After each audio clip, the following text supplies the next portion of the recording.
Welcome back to the Chaos Ball Podcast, episode 103. We're 22 days away from opening day. This is not a preview podcast, but it is the last podcast before I chat about the team heading into the season. I'm going to split that, as I did last year, into talking about the position player group, talking about the pitching group, but that's not today's show. Today's show's, it's loose. It's spring training-y vibe. It's just, chilling. The only thing I wanted to say off the top of the show is I will be the Yankees' facial hair czar moving forward. They reached out to me, and I'm honored to accept the position. I will be the judge, jury, executioner of their facial hair rules. According to their rules, personnel are now permitted to sport, quote, well-groomed beards moving forward. I think they would already allow mustaches, but now you can have well-groomed beards. It's a crazy day in baseball. The Yankees are finally allowing players to grow facial hair. I will be the czar. I will judge every single player as they enter the locker room that day of the game. And I'll have a little ruler and a little magnifying glass, and I'll be like, oh, you got to clean that up. You got to clean up that beard here. There's too much neck beard on this beard. You got to shave. Is that going to be a job? Like, I'm thinking about it. Who is other? I mean, every baseball podcast has absolutely talked about this by now. I'm weeks late to this, but is there going to, like, who's gonna manage this judgment? Like, well-groomed beards, is it just honor system, I guess? Is it like Aaron Boone? I feel not qualified for the position, to be honest. I can grow a mustache. That's all I can really grow. I cannot grow a good beard.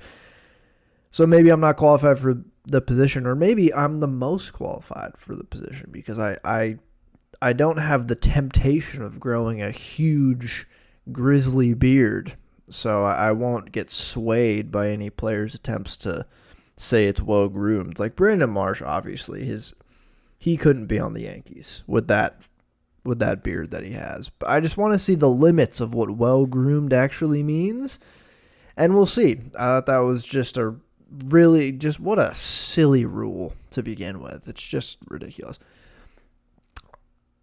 Later this episode, I will be talking about just spring training in general, my overall thoughts. Early spring stuff from Mariners camp. Games are obviously been going on. They have been going on. Some interesting stuff has been happening.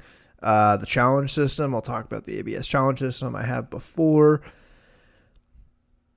But before I really get into that, I have a question for you. Do you think Mitch Haniger, or I'll phrase it in a different way. What kind of milk do you think Mitch Haniger drinks? I'm not talking, 2% whole almond, whatever. I think he probably drinks cow's milk, I imagine. Does he drink it raw? Does he drink raw milk? Or does he drink pasteurized milk? Did he see Bryce Harper's video of what he makes for breakfast and see Bryce Harper drinking raw milk and just feel seen in the baseball community? It's like, oh, me too, man. And seeing Bryce Harper's gaunt look on his face and then shows up late to spring training because of food poisoning. Don't know if it was related to the raw milk. However, turns out if you heat that milk to a certain temperature for a little bit, it actually makes it like 99% safer to drink. Crazy. Doesn't actually diminish any of the quality of the milk. That's my question. Does he drink pasteurized milk? Mitch Haniger, big chemtrails guy. How far does his right-leaning conspiracy theory mind go? Like, how was it was he thinking like this pre-2020? His first stint with the Mariners, 2017, 2018, great. Phenomenal couple years with the team. He was an all-star. Had MVP votes in 2018. Maybe a little bit of the juice ball stuff going on, but overall, like, phenomenal production, great player, and then kind of was one of the through lines of the dark times after they blew it up in 2018. 2019, he was hurt. He was okay when he played. 2020, didn't play. 2021, bounced back, had a very good season for the Mariners at age 30. 2022, hurt, and then signs with the Giants, and now he's back with his second stint, and it was bad. He was bad last year. Is there any correlation with him being bad to being a chemtrails guy? How long has he been a chemtrails guy? Does Mitch Haniger know that he plays in a ballpark called T-Mobile Park? And around 2019, 5G launched in America, like late, I think, 2019. And then since like 2020, 2021, 5G's just been getting ramped up all over the world, right? He plays at T-Mobile Park. T-Mobile, they have the largest 5G network in the world. You think that's why he sucked last year? It was the 5G's fault in his brain. It was 5G. That was listen, if you think 5G is a problem, seek help. I'm making a joke here. Okay. Do you think he prefers to play in a domed stadium so he can't see the chemtrails? Like when the roof is closed at I almost just called the Safeco. When the roof is closed at T-Mobile Park, do you think he hits better because the chemtrails aren't descending upon the field because of the roof? I don't know. I just don't know. I mean, San Francisco, that's a very cloudy, very open stadium. That was the worst year of his career. He got hurt real bad. I don't know, man. I'm just saying. I'm just putting two and two together.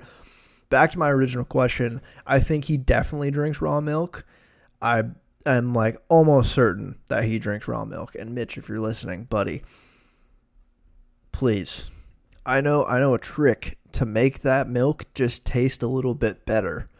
You're going to want to slowly heat it up to around 145 to 160 degrees for a little bit. Don't scald it, don't scald the milk. You don't want it. That'd make it taste bad. You just want to slowly heat it up to there, and it gets rid of some stuff that tastes bad. You don't want that in your milk. You want it to taste great. You want it to be good for your bones. It was the type of milk that was in the 90s MLB ads with Mark McGwire that made him hit all those home runs. That was it. It was actually slowly heating the milk up and maintaining the temperature of 145 to 161 for, a few minutes. Depends on the temperature. You can even do it in the microwave in short stints. I'm just saying, it'll make your milk taste better, is all I'm saying, Mitch. All right, now to the ABS challenge system. Is there a good transition from talking about raw milk, chemtrails, 5G, Mitch Haniger's brain to the ABS challenge system? No. It's challenging to me to root for Mitch Haniger, much like guys are challenging pitches in spring training, testing out the ABS challenge system. There is the transition. I feel like this is such a polarizing topic. Robo-umps in general, I feel, are very polarizing. I've had my takes on this in the past. I know I talked about it. They've been testing this challenge system in some of the minor leagues in AAA. I think the PCL is one of them that's been getting tested for this challenge system. I'm very anti robo-umps, like full automated system with no umpire back there. Not a fan of that at all, actually. Umpires generally are good and better than ever before. I just feel there's a lot more scrutiny and a lot more eyes on them with, social media and games being broadcasted everywhere now. An umpire scorecard does, score how missed calls go in favor of one team or another. In all sports, I have freed myself of a lot of anger against referees to a certain degree. Now European soccer there's a couple on my mind that I genuinely do hate. But, most American sports, it's like football, basketball, whatever.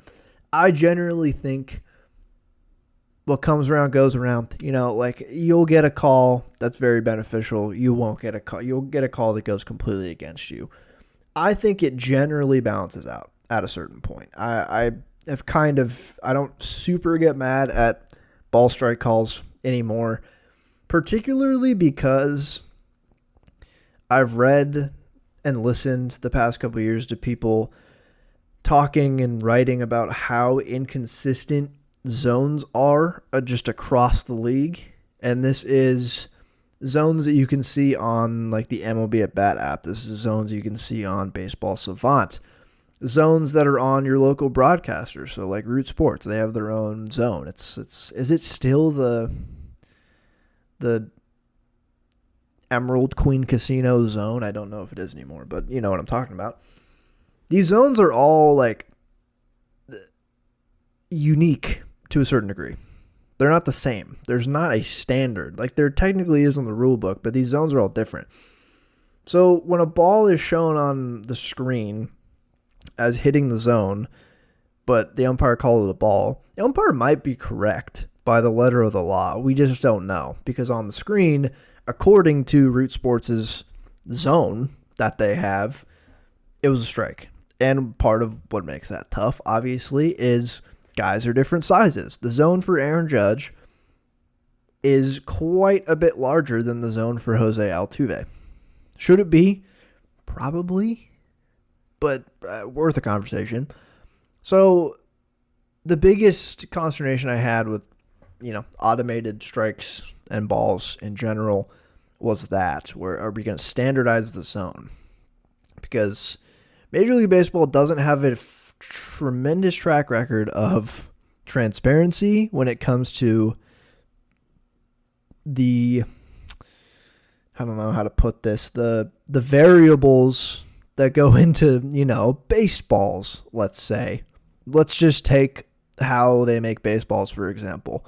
Past decade has really shown baseball fans just how not transparent they are about the makeup of the baseballs. We had the whole juice ball era.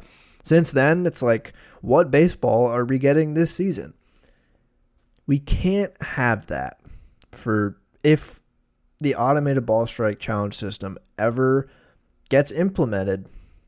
We simply cannot have that happen again. We need transparency. I need the zone to be the same across the board. Each stadium, it has to, I don't even know. Like, it's tough with player sizes.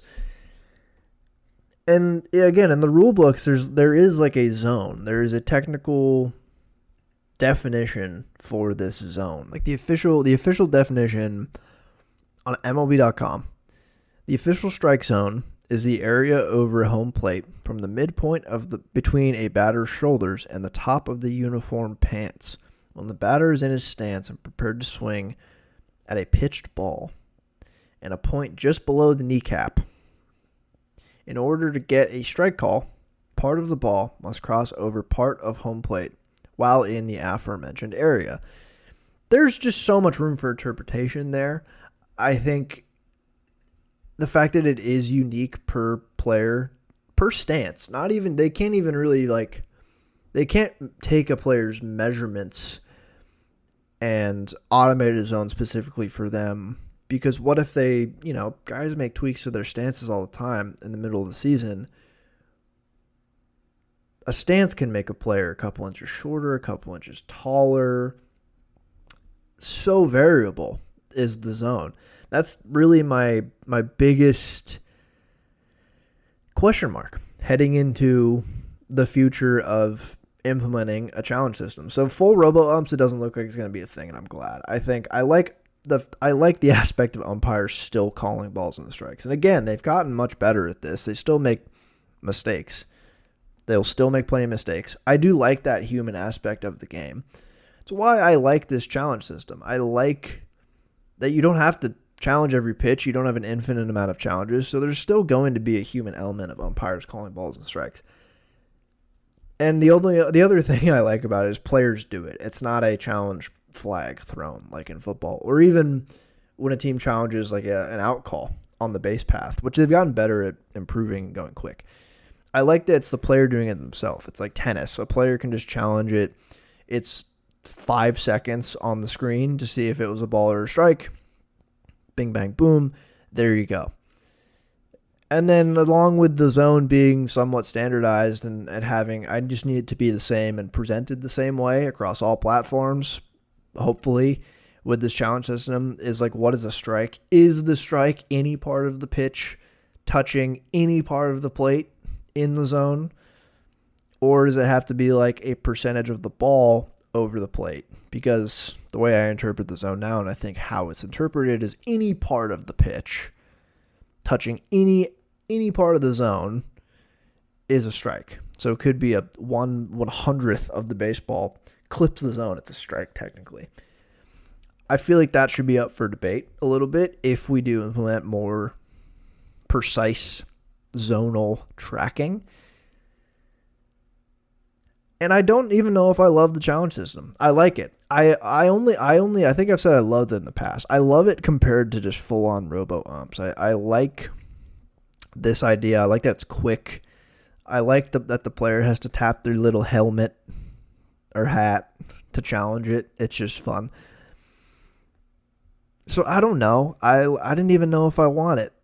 Like, again, I'm okay with umpires making mistakes. I feel like it's going to anger all fans almost equally because, again, they will make mistakes. And they'll make advantageous mistakes to decide your team a ball game occasionally. I like the human aspect, but I feel like the challenge system is going to be implemented. Again, I just want transparency from the league about what exactly the strike zone is, what exactly a strike is, how we're implementing it. I need broadcasts across baseball to have the same zones, because that is just an issue. It's an issue that, if you haven't noticed it, like, go look at pitches on MLB at bat versus what is shown on the screen to you when you're watching a baseball game. They're going to be a little different. And that's kind of frustrating when there's close calls. Thinking about this for the Mariners, and this won't be for this season, obviously. They're just testing it in spring training. I like that they do test things like this. It's one thing I have credited Manfred for. Some of the rule changes have been good. Some of them really haven't liked. I think they're showing that they're baseball, like the most curmudgeon-y ass sport in the United States, has been so open to changing rules in an effort to get more fans on and to make the game more appealing to casual fans, which is ultimately how the league grows. I think that is something Manfred should be credited for. Not making rules for rule change's sake. I think there's generally a North Star they're trying to achieve here with these rule changes. This challenge system, are we solving like fan frustration? Do we just want there to be an avenue for grace where there's an egregiously bad call and someone doesn't challenge it, and so that's an excuse, basically? Like, for fans, they can't really get mad like they used to about that anymore because the team could have challenged it, but they didn't. Is that the goal? Is to just make balls and strikes that much more accurate? Because that's a fine goal. Does that make the game more appealing? I don't know. They could look at it as Angel Hernandez, not a very good umpire. Is he good for baseball? A lot of people who don't watch baseball know who that is. Is that bad for baseball? Is any press good press in their eyes when it comes to that? To like a bad call deciding a game or something like that.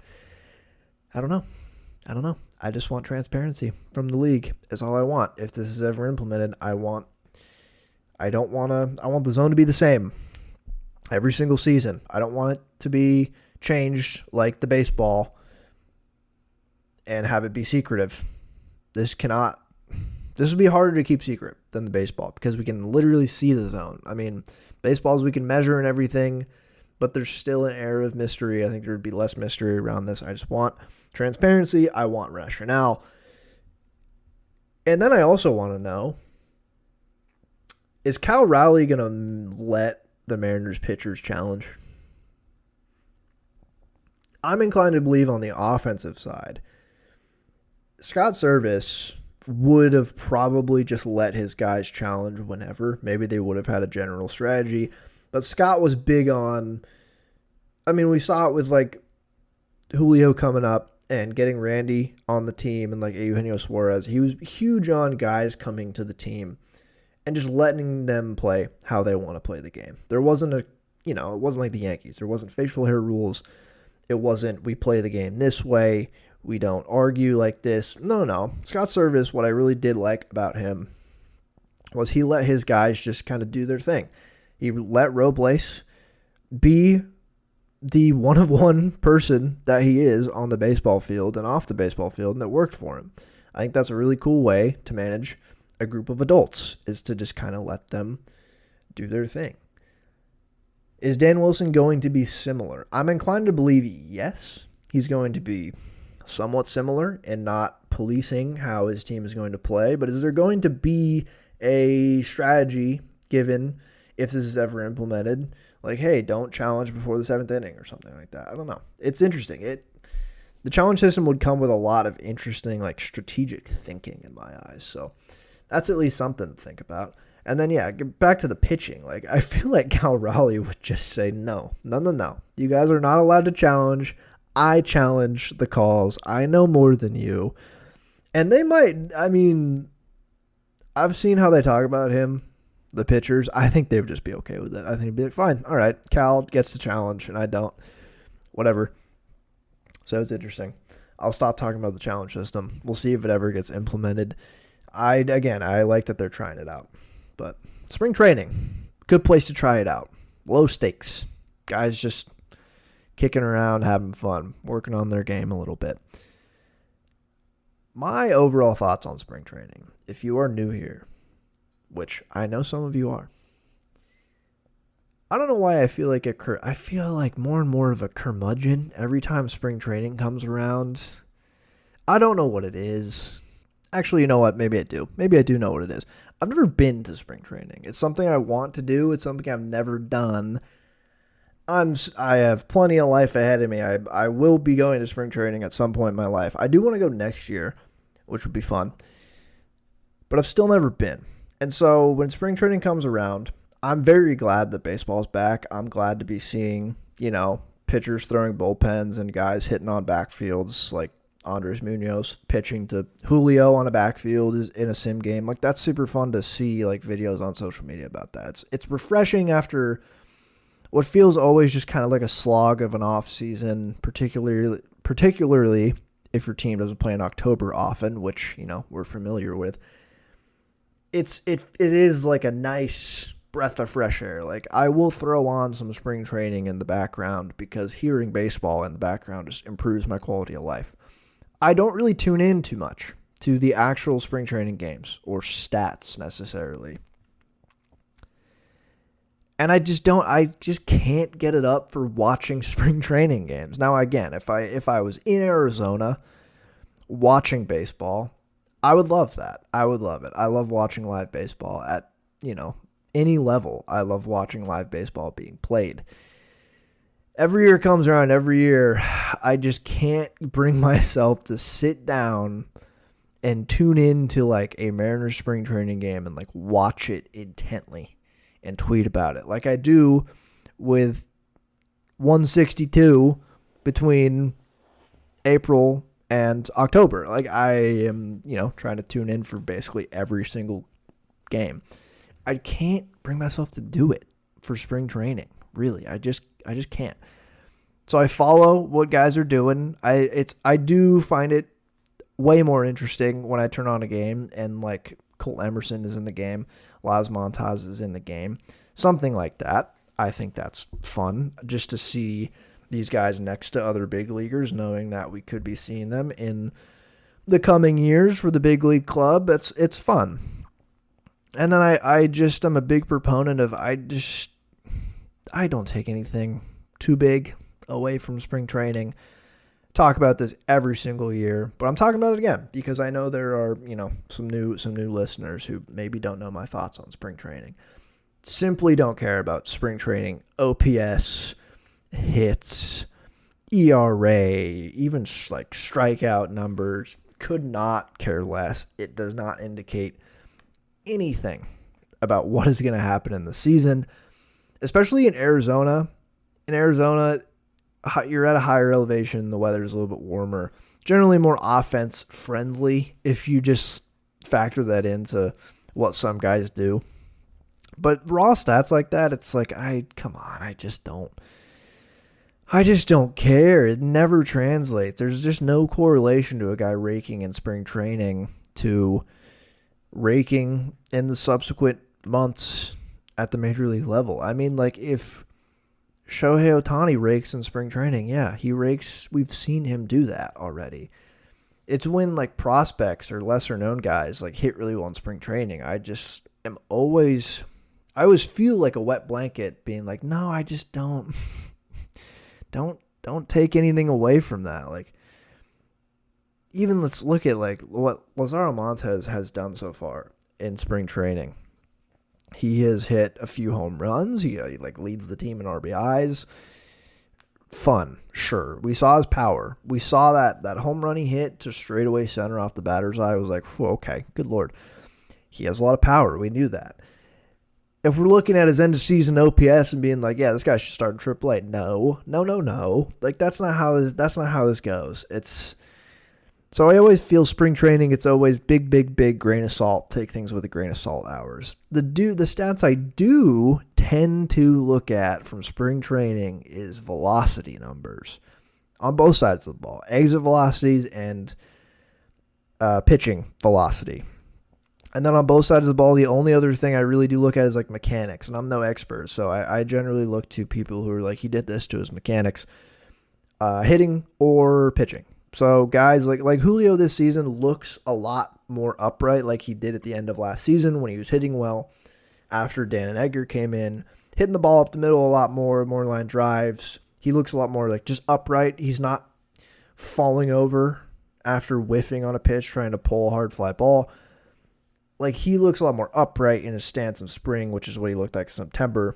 So sure, that's something to take away. Mitch Garver, his hands look a lot lower in his stance this season. He looks also more upright, but his hands are just lower than they were last year. That's something to take away. And then pitchers with pitch design and pitch tracking and everything in the modern era, you're looking for guys who are adding pitches, and God, the Mariners pitchers just keep adding pitches. They just keep doing it.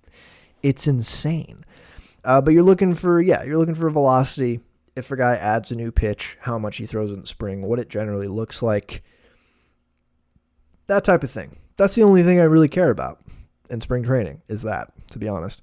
And even then, that's still not an indicator that's not an indicator of the season going super well for that person. Like, not to rain on his parade or anything, but Tyler Locklear hit a ball, I think the hardest hit ball he's ever hit, tracked in his professional career so far. It was like 116.4 the other day. And good Lord, like, that tells me he does have like pretty elite, just raw power to tap into. There aren't a ton of people on the planet who can hit a baseball that hard. Is he going to actually be able to hit baseballs that hard for the Seattle Mariners in 2025? I just don't know. And like Polanco last season was scorching the ball in spring training, and look at the season that he had. It's just, even for veterans, it's no guarantee, but you can at least work on past production to see what they're going to do. So, again, looking for max EV, like Colt Emerson, I think has he had like a 113, I think, hit ball. Like, if prospects who have made notable exit velocity improvements year over year is definitely something to take from spring training and store it and be like, yeah, that's cool. Colt Emerson clearly has added some more muscle since getting drafted. Clearly can still hit the ball, which is cool.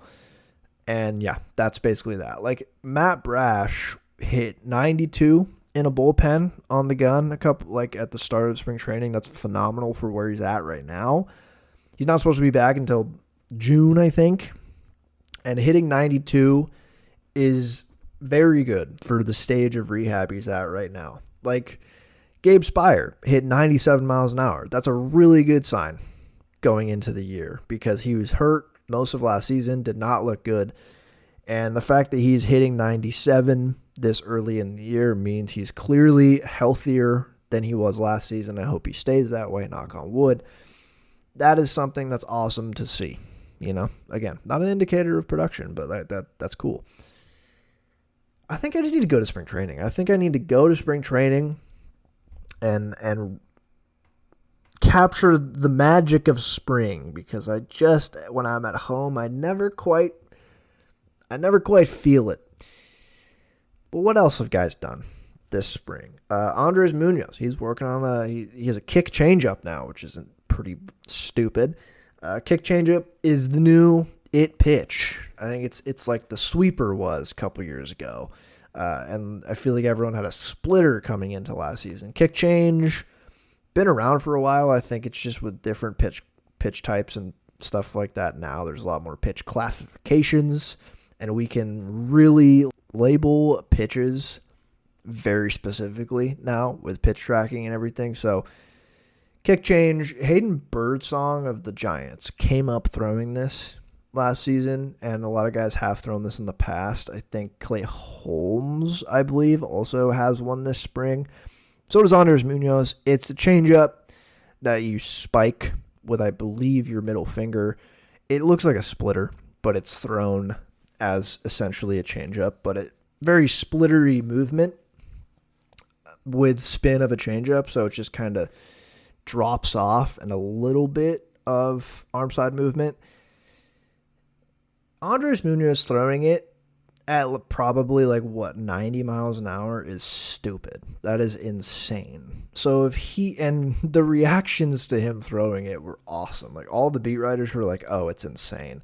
Matt Brash said it was the best pitch he's ever seen. Brian Wu nearly fainted when he saw him throw it. It looks absurd. So if that's something he's going to work in, he's probably still going to be slider fastball 80% of the time and sinker 15%. I would love to know how much he's going to throw this kick change, how much he can really harness it, because if he has that, that's all he needs to truly be dominant top 5 closer in the game, where he's at now. He's one of the best in the league for sure, but that could really give him that's a whole new dimension. It moves similar to his slider, just the opposite to the arm side, so the glove side, mixed in with a triple-digit fastball and a sinker to offset a little bit of the fastball. Oh God, gross, disgusting, so gross. So that's fun. That's probably the most notable pitch ad here. But George Kirby, Bryce Miller, they're both working on a cutter, which is cool. I think Kirby really needs the cutter. I think Bryce is just going to be like Texan Yu Darvish, and just by the time he hits free agency, he's going to have 13 pitches. He throws confidently 7 now. I think he's probably going to end up throwing 9 types by the end of the year. He's probably, because you make changes in the middle of the season. He doesn't really need a cutter, but why not? Why not throw a cutter in there with his new knuckle curve and then his elite fastball and his 6 splitter and then his sweeper that he's worked on a lot? I love Bryce Miller. He just keeps adding. And then Kirby working on the cutter is a lot tastier to me. I think he really needs the cutter. His slider is good. It's solid. It's gyro slider. It's more vertical. I think the cutter is going to be perfect for left-handed hitters to work off his fastball.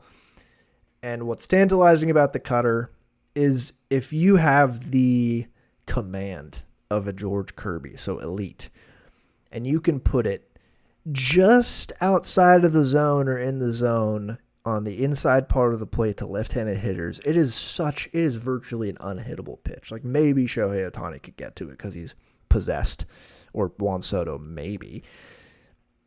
That pitch is so hard to hit.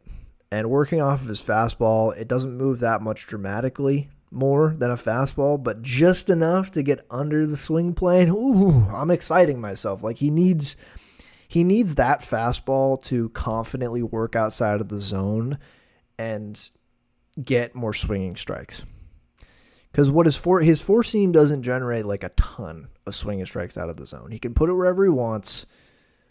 I think he needs that type of fastball to get swinging strikes outside of the zone, and just something that is a little bit different. I think that is a huge addition to his arsenal.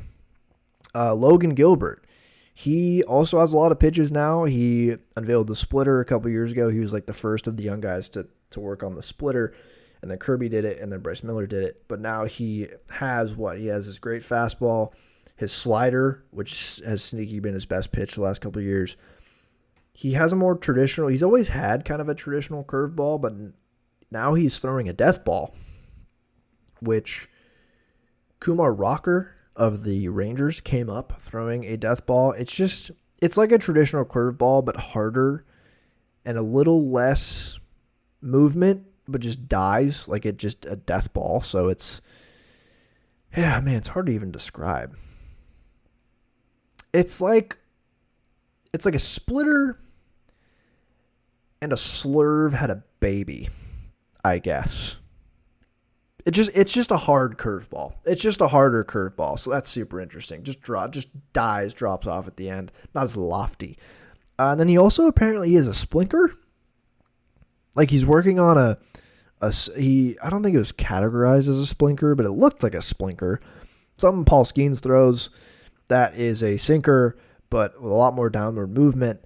I think thrown as a splitter, if I'm not mistaken, but apparently Logan Gilbert has a splinker, which is stupid. He also has a cutter, which I really liked last year.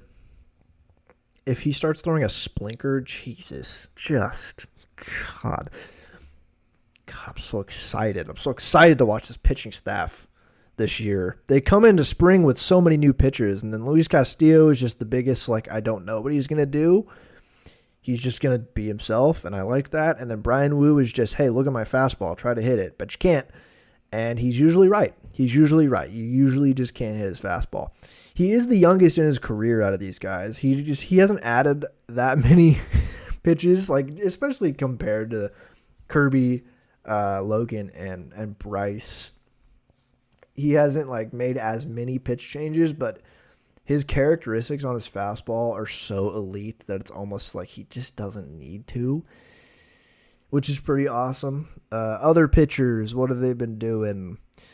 They signed Shintaro Fujinami, and good Lord, he's been as advertised this spring. He is throwing gas, walking every other hitter. He's just such a fun pitcher to watch. You just don't know exactly what you're going to get.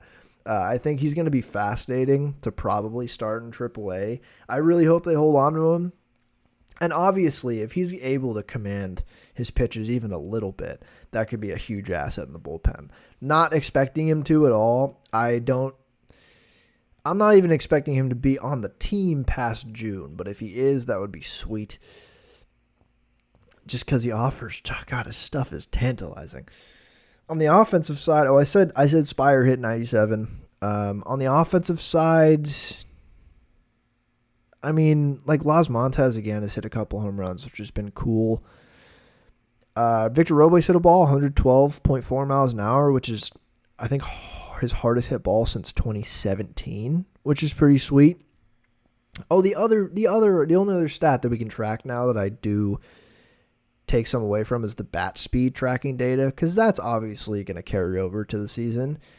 And if Robles can because he was fine barrel percentage last year, that's what he did more of when he came to the Mariners. He still wasn't hitting the ball especially hard, but if you can hit it on the barrel and hit it right, that is how you can bump up that slugging percentage and OPS if you're not a particularly raw, powerful guy like he's not. So if he has really fast bat speed, 112.4 as a ceiling for a guy you're just expecting to provide good defense and base running and, clubhouse vibes, that is solid.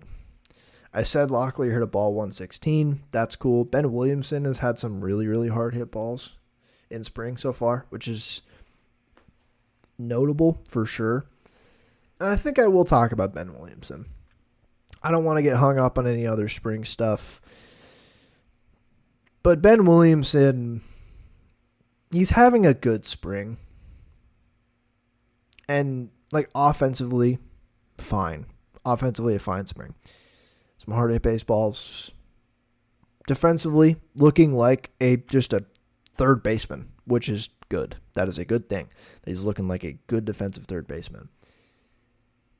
But it's making me sad. Why is it making me sad?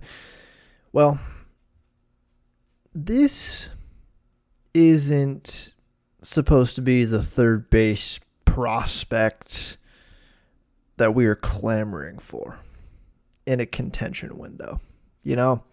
Between him and the rest of the candidates, like him and Ryan Bliss as the potential prospects to play third, between that and the big league potential third baseman in seemingly starting third baseman in 2025, Jorge Polanco, and then Dylan Moore, and I guess Donnie Barrels, it makes me immensely sad. It comes back to this concept of Dipoto and the team just we're starving here as fans for stable positions in the infield. And he's just feeding us crumbs. Crumbs, nothing but crumbs. I have nothing against Ben Williamson. It's just offensively, he had a good year. He had a good year. Definitely had a solid year at the plate. I mean, he's only hit 4 professional home runs, but fine year. And looks like a good defensive third baseman. The floor of a good defensive third baseman is fine. If he actually ends up being a good defensive third baseman, is that helpful to the Mariners at all? It obviously entirely depends on what Jorge Polanco does. It's not like we're super confident in Jorge Polanco being either a good defensive third baseman or a good hitter at the plate in 2025, but we'll see. It's just, this is I see people getting excited about Ben Williamson, and I'm not here to tell you not get excited about certain players. Get excited about whoever.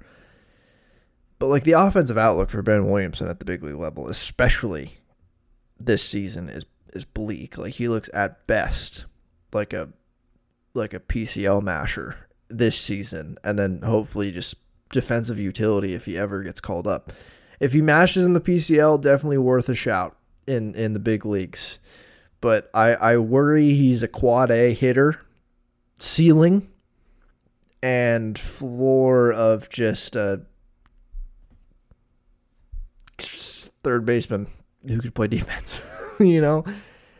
That's what makes me sad. I if Ben Williamson turns into a good hitter at the big league level, sure, that would be freaking awesome. It's just we shouldn't be debating an important position like this between such mid in a contention window with a team as good as they are on paper right now and an organization as set up for success now and in the future as the Mariners. We shouldn't be thinking about the corners, especially with such a huge question mark right now for a team that needs hitting. It's just really unfortunate, and I will never forgive Jerry Dipoto for trading a Eugenio Suarez. And it makes me appreciate Kyle Seager more. Kyle Seager was so stable and productive. That was a real monogamous relationship we all had with Kyle Seager. He was in and out. Wow. Whoa. Ayo. He was day in, day out. Solid production at the plate. Good defensive third baseman. Consistent on both sides of the ball. And consistently playing for so long. God, I just wish. Can you imagine if Kyle Seager was on this team? I just want stability, and that's at least what Eugenio brought. That guy was just playing baseball constantly, posting. we're going to look back on the end of the season. How many people are going to get plate appearances at third base and second base this season? Like too many. Far too many players for a serious team in contention. So the Ben Williamson love he's getting, I'm super skeptical offensively at the big league level. He looks like a defensive third baseman. I think there's a debate to be had of, is his floor higher than Polanco's at this point if he is just a good defensive third baseman? Because there's utility there. It's just if he can hit, like, I don't know why 80 OPS plus came to my mind. That's not good. But what is, like, if Polanco is hitting like a 95, closer to what he did last season, and looks ass at third base like he did at second base last season in the field, is Ben Williamson a better option? You know, I think there's a debate to be had there. I'm not sure. I have no idea. I'm talking this through right now. But I just, it's okay that, and I like to operate within the circumstances of what the team in front of me looks like. And I can't control who's on this team. It's just makes me immensely dreadful, fills me with dread that these are like the kind of debates and excitements we're having around players. You know, like I wish we had the Red Sox problem where the Red Sox sign Alex Bregman and then they have this problem of like Devers doesn't want to move off of third.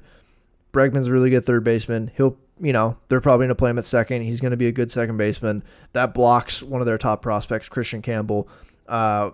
Also question mark, like, where does Marcelo Meyer play when he comes up? Does he just take Trevor Story's job when Trevor Story can shift to second base, but he's making a lot of money?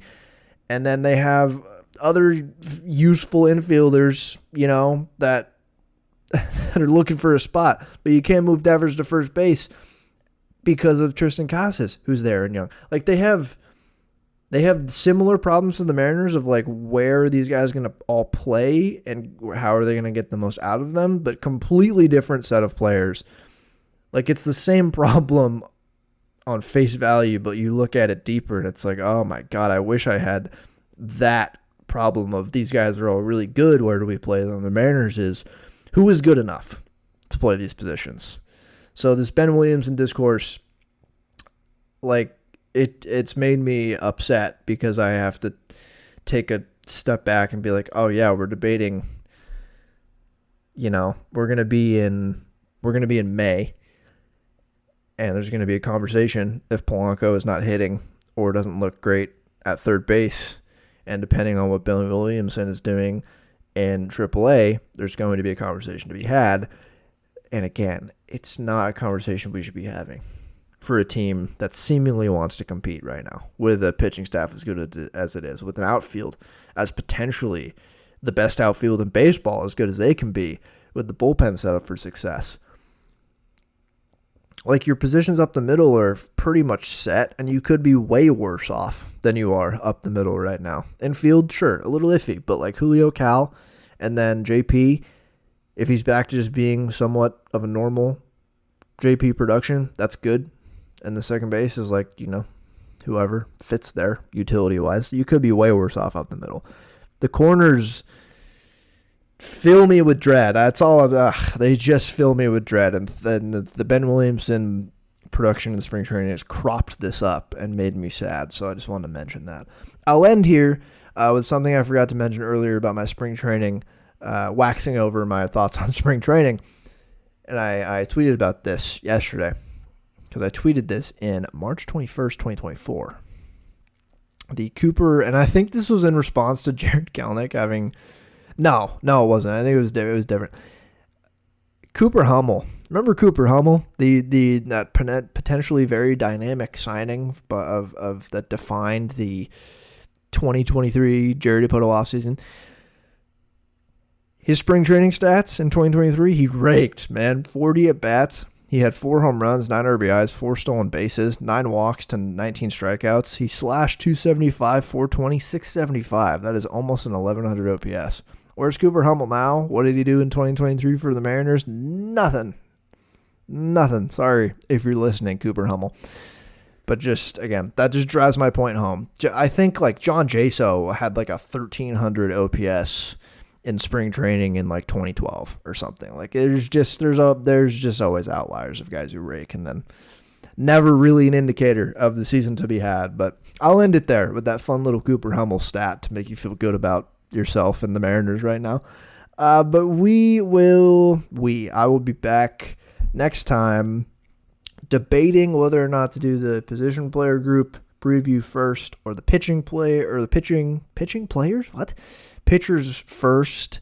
We'll see. But either way, the next episode will be a preview of sorts of one of the sets of players for the Seattle Mariners in 2025. The season is fast approaching, and I will be back. Thank you for listening to this whole episode. If you made it this far, follow me on Twitter. If you don't, that's where, I'm not as serious on Twitter as I am on this podcast, and I just said I'm serious, and yet I made fun of Mitch Haniger for drinking raw milk earlier. Follow me on Twitter, though. I will be tweeting all season long, as I'm wont to do. Thank you so much for listening. Have a great rest of your week. Look out for the next podcast sometime in the next 10 days. And have a great rest of your week. And go Arizona Mariners.